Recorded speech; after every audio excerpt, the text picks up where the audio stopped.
people aren't born caring about data, right?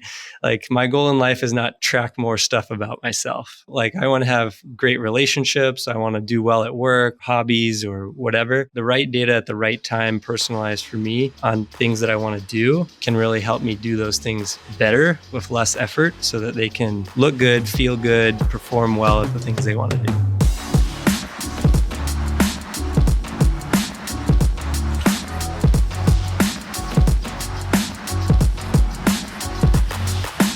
Welcome back to the Fitt Insider podcast. I'm your host, Joe Veneri. Today I'm joined by Jason Moore, CEO of Spren. In this episode, we discuss the company's heart rate variability tech, how they turned a bootstrapped direct-to-consumer app into a B2B platform. Plus, we talk about using data and wearables to help people form healthier habits. Let's get into it. Hi, Jason. Welcome to Fitt Insider. Thanks for joining us. Hey, Joe. Happy to be here. Big fan. Like I was saying before we hit record, folks at our company are always linking to your articles and podcasts and stuff. So excited to be here and talk to you and see what we can discover. Yeah. Very, very grateful, appreciative of that. And likewise, I feel like I've been keeping up with you and the company for quite a while now. And it's been, I think, an interesting journey, a lot of which we can talk about today. But for folks who aren't familiar, maybe like myself, can you give us the quick backstory on you and what is now Spren? Yeah, for sure. Yeah. So Jason Moore, founder and CEO of Spren, formerly known as Elite Hrv. And really kind of this story starts when I got into health and fitness. And the main two reasons why I got into health and fitness was because, one, I love sports. I love competing in competitive games. And as I got older, I kind of found it harder and harder to stay mentally and physically fit. And even though I was putting more and more effort into it. And then more importantly, kind of on top of that, all of the top 10 health killers are really close to me and my family. So as I was growing up, I was witnessing cancer, diabetes, obesity, gout, Crohn's disease, IBS, pretty much you name it. It's really close to me and my family. And so my whole life, I've been kind of like wondering why these people I love who are smart and hardworking, why is this happening to them? And like, is this going to happen to me too? And so my tech background, my background in sensor data and software combined with this like passion for finding out the answer to these questions led me to found Spren, like we said, originally Elite Hrv about 9 years ago.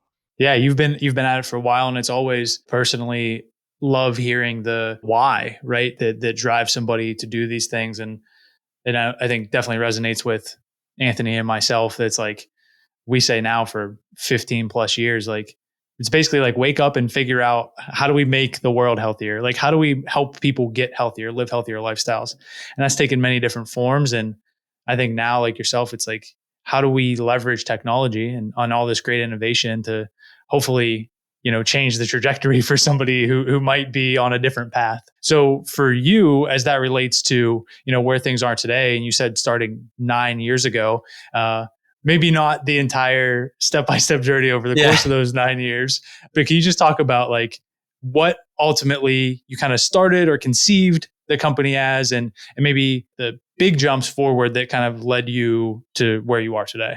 Yeah. So 9 years in detail, we've got 5 hours, right? Yeah.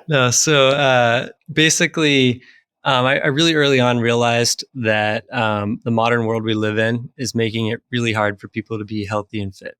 But it's a little too late to go back to being hunter-gatherers. And so looking for kind of innovative ways to help figure that out.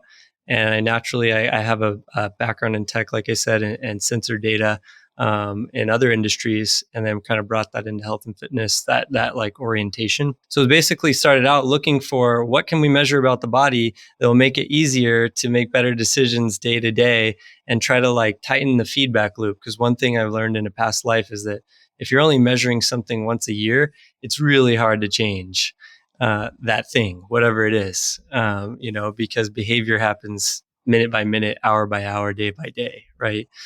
So anyways, that led me to HRV. The genesis of Elite Hrv is just I was looking at research and looking for things to measure to answer the questions of like, how can we get a more holistic understanding of the body and why it's so hard to make good decisions and help make people make better decisions, be a little less reactive, a little more proactive and preventive potentially, which is very hard psychologically. And so, anyways, sparing the 9 years of detail between then and now, basically what that looks like now is Spren makes these kind of personalized insights about the body using deep biomarkers like HRV and body composition. And we've actually evolved a bit beyond just HRV in recent years. And we make that accessible now to about maybe 6 billion or more people, because we've also unlocked the ability to accurately do this from the camera of your phone and other cameras over time as an accurate biometric sensor. And then we've made that embeddable. Originally, we were direct to consumer focused with our own Elite Hrv app, which we've been very grateful to have served hundreds of thousands of people on. And over 100 universities have used it for research, and professional sports teams win championships, and Olympians get those gold medals. We feel very, very proud about all of that stuff, but we feel like so many more people need help.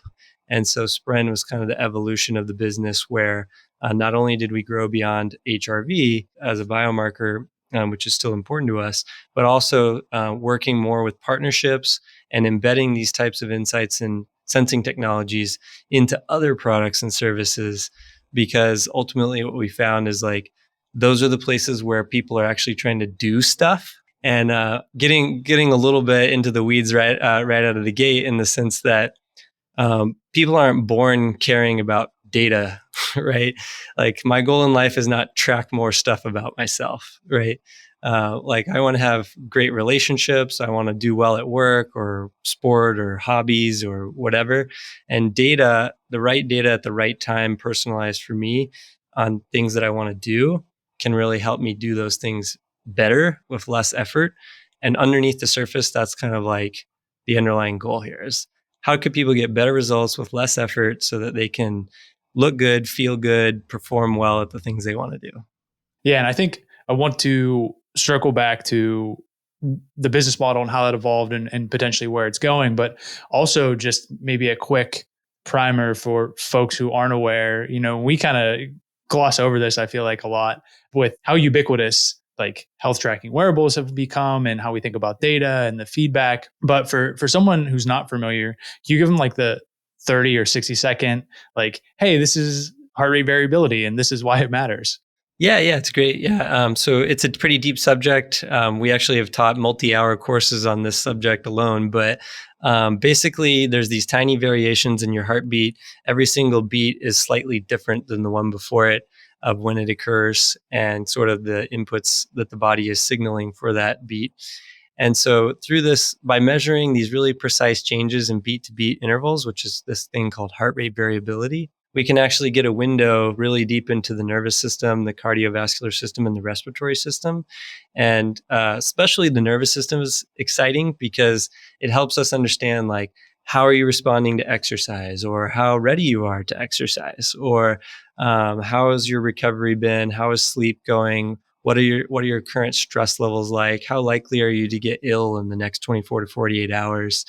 And then it can also give you really deep insight into progress over time, showing things like changes in cardiorespiratory fitness or VO2 max, or tracking basically like resilience to different stressors, whether that's physical or mental and things like that. So kind of like I was saying at the beginning, it's a sensitive but non-specific biomarker.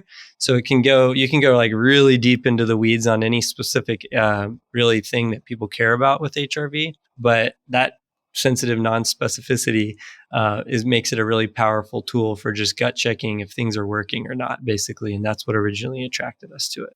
Yeah. And now you see, and more recently, of course, with like COVID, right? You see, is this an indicator of, am I getting sick? Am I potentially getting a fever or things, right? You have the temperature measure, which is separate, but also like this indicator from HRV that like maybe kind of tips you off to like, hey, something's not quite right. And I've also seen it personally. And now I feel like it's pretty common, right? As people are sharing some of the screenshots of their apps or what have Yep. you across social media, that alcohol is impacting this pretty drastically, and all these things that shed a light, right? That we previously didn't think about. How important, or maybe essential, is it that all of these wearable tech and different devices are now saying like, hey, we can actually monitor this if not continuously, at least the majority of time throughout the day. And what does that look like in terms of enabling you, right, from the business perspective, but also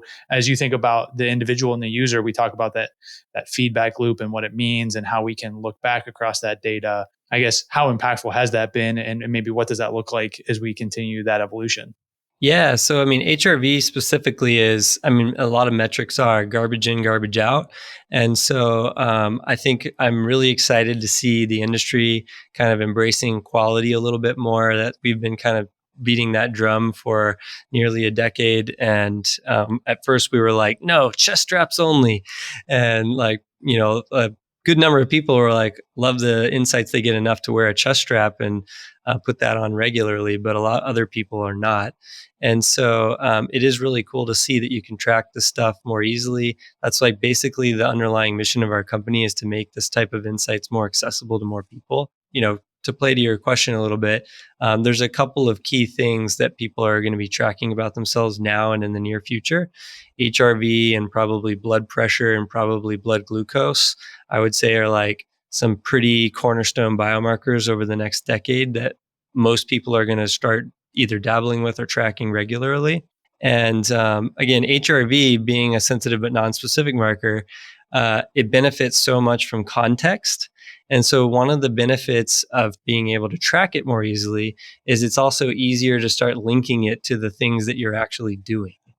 And so that kind of closes the loop a little bit on this whole equation, which, like I said, nobody's goal in life is to just track more data about themselves. It's like, I want to do stuff. I want to do it well.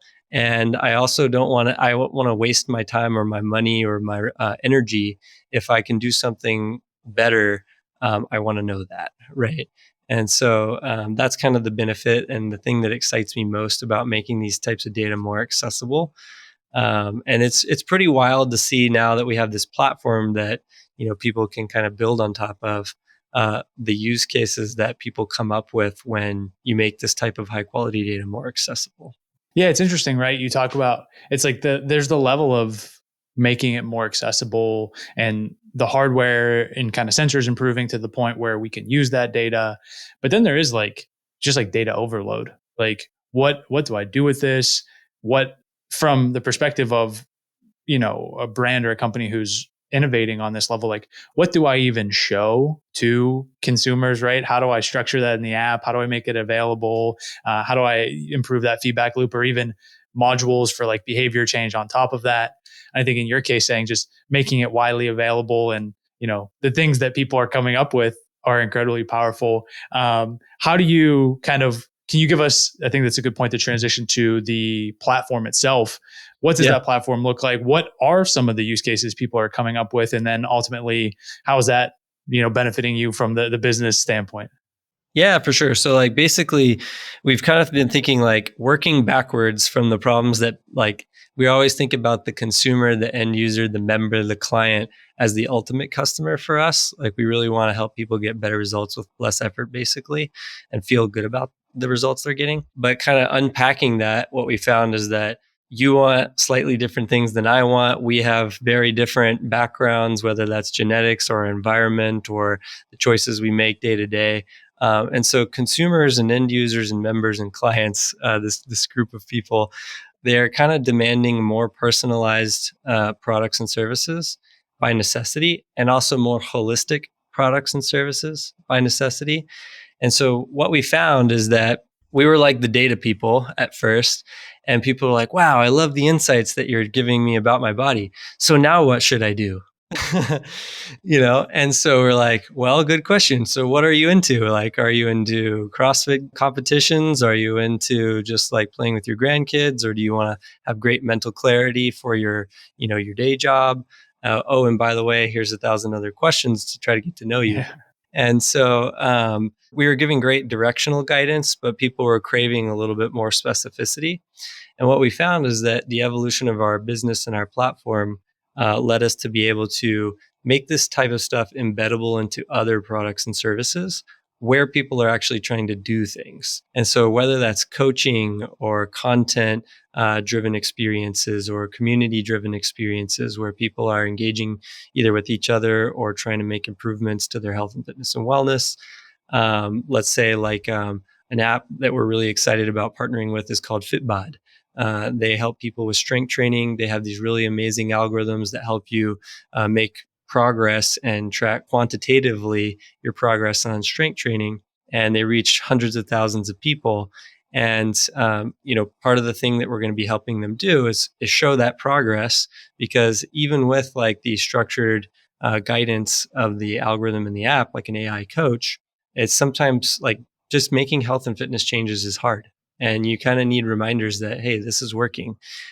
We have, quick sidebar, we have one technology that's rolling out right now that allows you to measure body composition really accurately using the camera of your phone. And so it's comparable to a DEXA scan. It's been something that's been in the works behind the scenes for a number of years and with our partners as well, and makes it really easy to see, are you actually losing fat and gaining muscle? Or, how are you improving your metabolic health, those types of things, versus a scale, which I don't need to kind of educate this audience probably, but like basically an at-home scale can sometimes be more hurt than help, because it can be a little misleading. If you're gaining muscle and you're gaining scale weight, you might actually be advancing your goals, but that could be a little bit misleading. So anyways, got a little off track there. Fitbod is one example. Another example is a company called Marius that we're really excited to partner with. They basically help people with oral testosterone therapy and replacement, and they have a whole wellness component to their offering. And so they're actually, if you look them up right now, they're in the process of launching their whole platform, and they just got FDA approval. And so that's kind of another end of the spectrum of people that are trying to quantify progress and get these sort of motivational little tidbits of feedback from the body. Yeah, so it allows us to do what we do best, focus on the data, the biomarkers, and delivering great insights from the body, but connecting those to things people are actually trying to do ultimately. No, I think it makes a lot of sense. And it's also from the perspective of where you initially came to this is like, how do we reach more people? Like, how do Right. we improve, the health outcomes for more people? And I think it can be super difficult to say, like, how do we build the best in class thing and continue Mhm. to innovate? And then also build the entire marketing layer on that, and then the customer acquisition layer, and then the growth layer on top of all those things. It's part of the reason why I love talking to founders so much, is because you have to go through these different paths, right, and see like what are we good at, what do we like, what's working, what's not working, how do we reach more people, right, and solve all these different challenges along the way. When it comes to this like platform play, is this a API integration? Is it a licensing? Is it some other type of deal that's giving them this access in terms of how you're thinking about like scaling and sustaining the business? Yeah, so the only thing harder in life than improving health and fitness is finding developer resources. And so the joke when we're going to businesses is say like, hey, we want to make this as easy as possible to integrate, because software engineers are expensive and hard to come by, and they're always over busy. So it's an SDK, a software development kit, and an API that makes it so you can drop it right into an app or even a product. We actually help some companies launch their own wearables that are completely powered by our insights engine. And so make it very easy on that front so that we can kind of focus on, okay, then how do we translate this into a great user experience? And having our own direct to consumer audience for a number of years and having hundreds of thousands of people who really were willing to go with us on this journey of tracking data and getting meaning out of it. They're typically a little bit more power users, have really helped us kind of understand how to make it easier for people. And so we also think of ourselves as partners with our customers. We really like sharing that knowledge. Doesn't cost anything, and just really setting them up to succeed. And ultimately, like, it makes a win-win-win scenario here, because like you said, our goal of reaching more people and making this more accessible to more people, it's a lot easier to do that if we're embedding into products where there's millions of users. And that's what we're doing. And then for them, they can improve their business metrics, even though I know that the businesses we partner with care about getting better results with less effort and stuff. They also have metrics like retention and engagement and revenue per user and conversion rates and customer acquisition costs. We've actually been able to show that implementing our technology improves business metrics. Then it's win-win-win for the end user, because the way it's improving business metrics is it's delivering a more personalized experience. It's giving more engaging and motivating feedback from the body, and showing that all the work that you're putting into your health and fitness is actually working or not. And maybe you need to try something else. Yeah. As you're doing this, and as the kind of business has evolved, and now you're working on this platform and the integrations and partnering with new businesses, how has the team kind of evolved? What does whether it's the headcount or departments or even priorities from like that team perspective, and what does that look like as you continue to grow? Yeah, thank goodness the team has evolved. I feel like the founders did a good job getting this thing off the ground, but since then we've had some amazing folks join.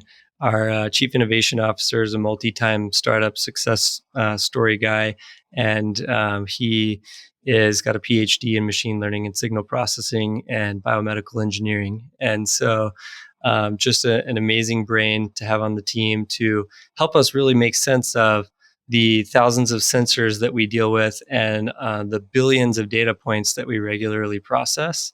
And then our CTO, he actually created the entire insights and analytics department at Facebook from the ground up in the early days. So as far as building infrastructure to process tons of data and derive insights from it goes, like we're still a long way off from stretching his limits. And, like I said, thank goodness, these are like the caliber of people that have joined the team and the mission. And we've had some amazing investors join the party as well.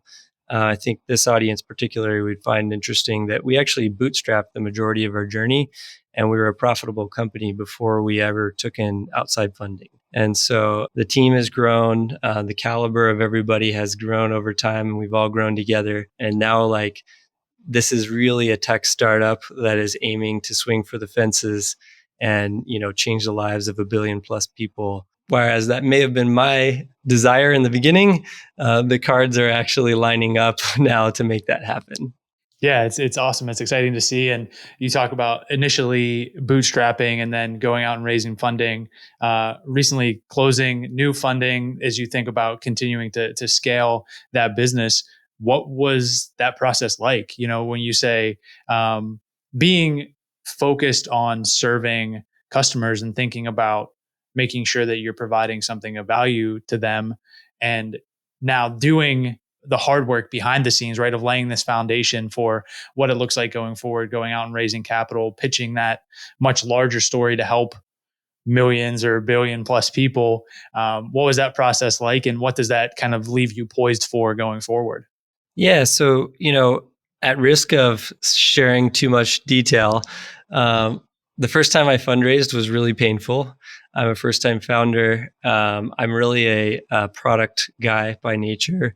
I love solving problems through technology. So going out and fundraising, I thought originally was like, hey, look at this cool technology. Don't you want to give me money? And was dead wrong on that. And that was years ago now, thankfully. But one of the things that I found the 3 times that we've actually raised money, we raised some angel money in 2020. We did a VC round last year, and we actually just closed a round right now that we're about to announce. And this is like one of the first places we're talking about it. So it has gotten easier each time, because every time the investors from the previous round have also been great advisors and mentors to us. And even the ones that didn't invest, the ones that told us no, were also great feedback loops for us to say, like, we're like, hey, we want to help 1 billion people. They're like, you're never going to do it if you're doing that thing. And so it really helped us learn and iterate on the model. And then ultimately what we found over that same period of time is that there are so many companies trying to help people with health and fitness and trying to address it from 1,000 different angles, that there's actually space in the market now for a layer of infrastructure that can connect these products and services to the human body, which is really what we're passionate about most. And so again, like, kind of just looking at our customer list, we have chronic long COVID and chronic health disease apps and products helping people with that. We have people, of course, improving fitness in 1,000 different ways. We have these testosterone kind of pharmaceutical oriented use cases. Insurance companies. We actually have mental health and breathing and meditation type companies that are really interested in this. And so it's really cool because it's an easier vision to pitch because it actually matches us and the DNA of our team better. But it also matches kind of the underlying mission of reaching all of these people in a way that makes sense, right?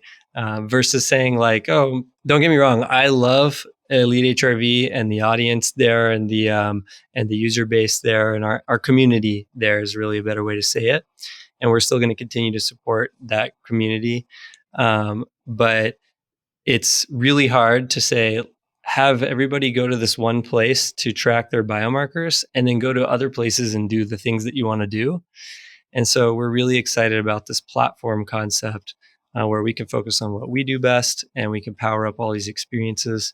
And we already have companies with over, I think it's 45 million monthly active end users now, integrating Spren technology. So it's exciting.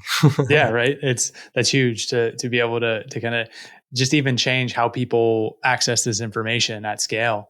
As you think about this, and maybe a few more questions as we get towards the end of the conversation, shifting who that customer is ultimately, right? You're reaching these end users and you want to impact more people. What does that look like from the, hey, getting in front of them, making them know that this technology is available, helping them get it integrated and building out, right, that kind of partnerships aspect of the business?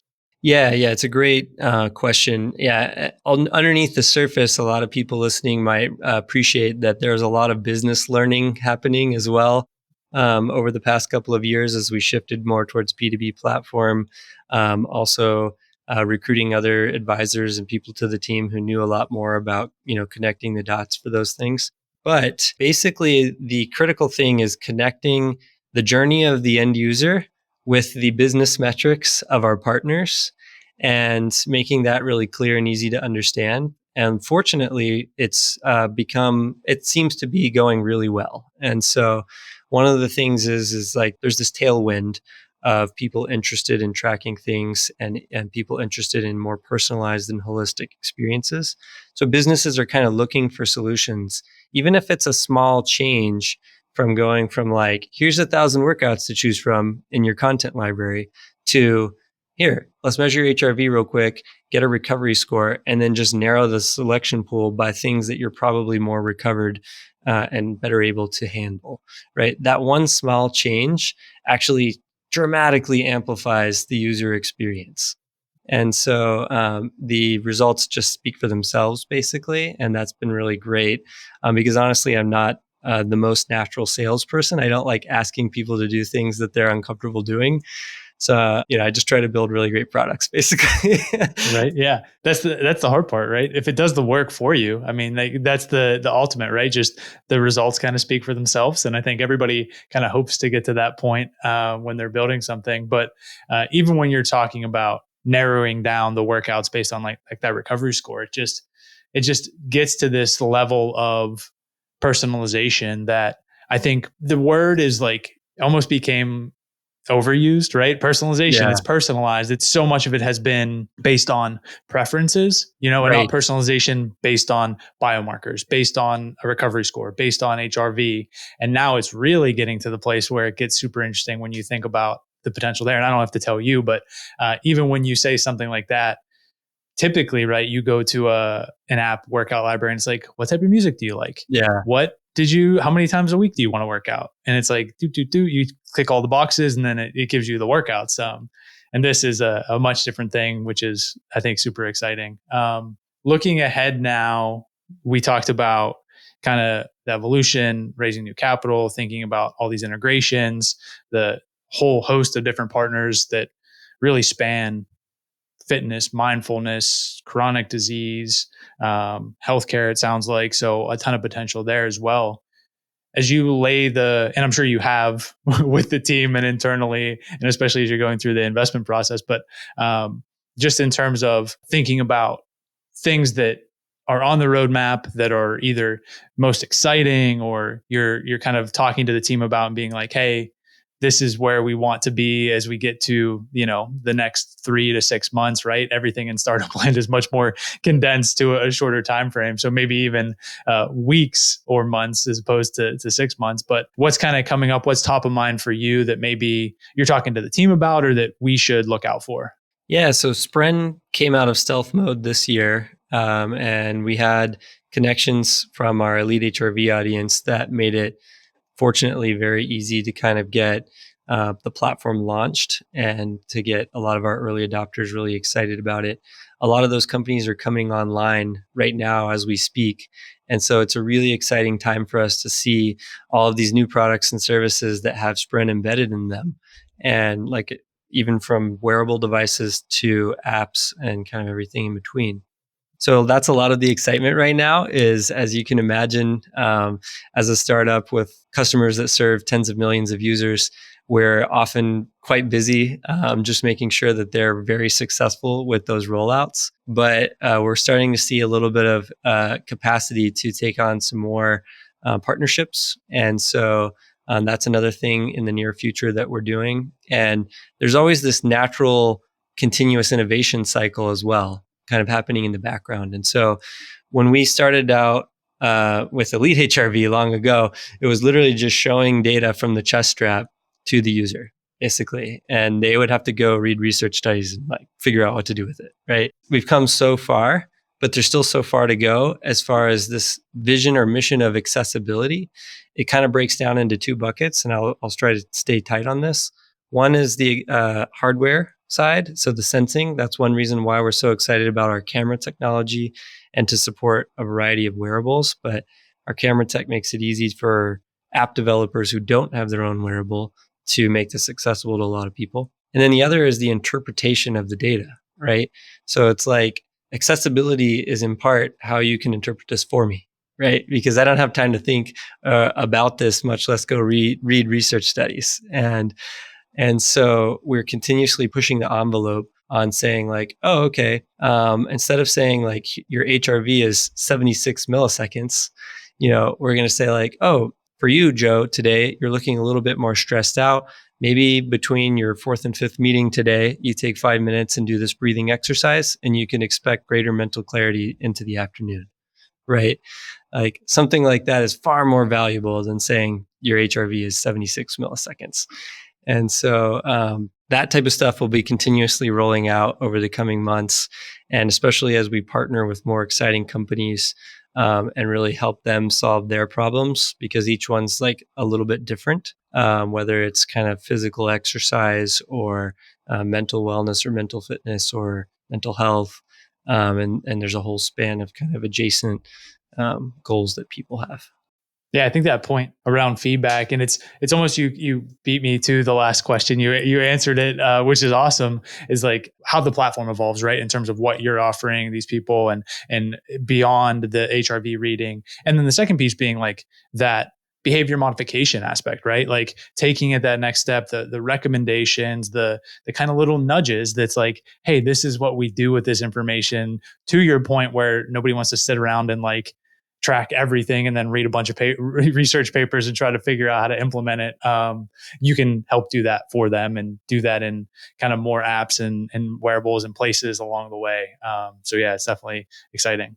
Yeah, thanks. Yeah. And it's like ultimately actually going B2B has really helped us focus on the business metrics. And again, not to go too far off, but on the conversion side of things, the technology is really cool and it helps provide a baseline for where your starting point is. So then when people are like, oh, I want to try this app, they know where my starting point is and they're going to personalize my journey. Now I have more trust that this might be the product for me, right? Then when you're on that journey, you get these nudges that help you personalize and get better results, but also show you that you're making progress, right? And so getting that feedback loop kind of closes the loop because you're like, I'm working so hard at this, I don't know if it's working, right? And so being able to say, oh, you're improving your cardiorespiratory fitness, or you've lost, body fat or gained muscle or done things like this, that kind of feedback loop really helps with engagement, which then translates to retention. So, and then revenue per user and all that stuff. So yeah, anyways, it's just like, it's really helped us calibrate around those critical pain points versus if you just left me up to my own devices, I would be like the type of person that just builds cool stuff that I want. And so it's been really helpful. And we're just, excited to be doing it.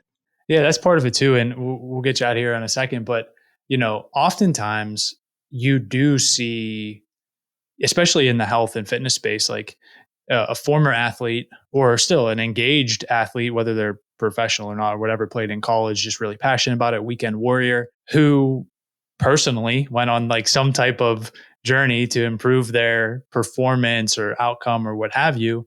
And they're like, I want this thing. And they start the company or they partner with somebody to start it. They raise the money and then it becomes another product, what have you, that's serving that particular type of person, like an athlete or somebody who's super fit or, somebody who's striving towards that particular goal. And I think one of the things that I'm most excited about as this innovation continues is like, we're getting to the point now where I think truly you start to see we've referred to it as like trickle down health. Like, how do we take these elite metrics, hardware, technology, and implement that in a way that the average person sees it? They don't even know what's happening. I don't want them to know what's happening. I just want them to, make the habit change on the other side of it. And I think this is a good example of that. And yeah, I'm just looking forward to, I think, seeing that evolution continue across the industry more broadly. Yeah, thank you. Yeah, and I share that same sentiment. Like basically, and one small nuance might be that I want people to have the option to be able to understand and know what's going on under the surface, but only if they want to, right? And so otherwise not bother people with it and just say like, here's a better product, a better service that's more personalized for you, that gives you the right gamification or feedback loops that you need to stay motivated and engaged. But ultimately it's about just reaching your goals with less effort. And I feel like one of my co-founders would roll their eyes at this, because in the early days, like that passion alone was driving me to just build product, and there was no revenue model, no business plan or anything attached to it. After a couple of years of zero revenue, my co-founder was like, if we keep working on this, we might want to figure out how to make a sustainable business out of it. And so ultimately what we found is like, if you're really helping people solve those problems, then it's worthwhile to them to pay for it too. So For sure. that's helpful. Yeah, right. It's all part of it. And I think right there, we'll actually wrap it up thinking about like all the ground we covered, thinking about these partnerships, a ton of folks kind of who are building these various apps, companies that could potentially be good integrations. And I think a number of people who are just interested, right, from the kind of nerd out on the data and want to check it out. But for anyone kind of following along, where would you point them? Yeah, Spren.com, Spren.com. You can learn a lot about our technology and our platform there. We're also super communicative people. We love talking to customers or users or whoever. Elite Hrv is still out there as a free app if anybody wants to use it and start tracking HRV data. I will say it's an experience that's tailored for power users. And so for most people, we like to point them to our partners to get kind of a better experience with tackling specific things. But you can find us out there, Spren or Elite Hrv. Awesome. Yeah. I hope folks check it out, and super grateful we got to chat today. Excited to share the conversation. Thanks, Joe.